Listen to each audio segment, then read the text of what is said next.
Velkommen til Videresøg News. I dag har vi et særligt indslag med vulkanen på Island. Vi har snakket med en række lufthavne, og vi har et indslag fra Stauning Lufthavn.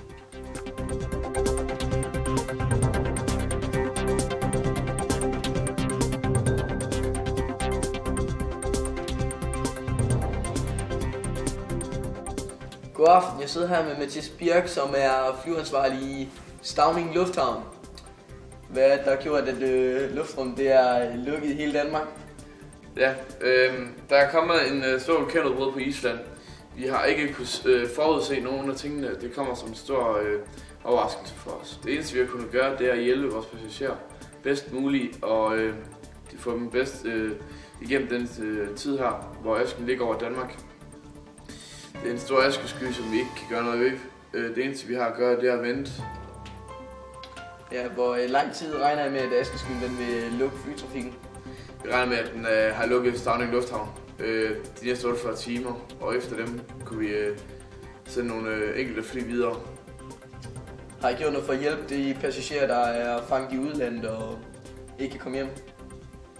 Ja, vi har prøvet at pleje dem bedst muligt, og som vi kunne. Og vi har givet dem, der har lyst til at få penge tilbage, givet dem deres penge tilbage. Og givet dem mad og noget at sove på. Ja, det er godt. Fuck det.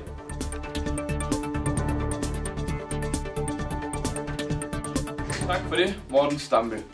Og vi går direkte over til vores journalist på Island.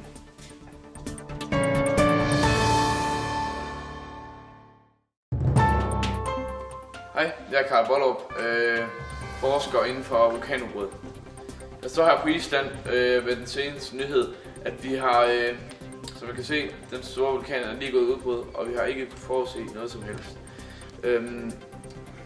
Den har været inaktiv de seneste par år, faktisk næsten 100 år, og vi har overhovedet ikke kunnet forudse noget.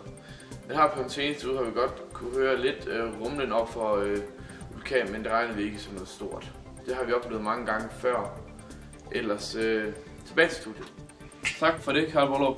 Og det var så alt, hvad vi havde breaking news fra Island. God aften.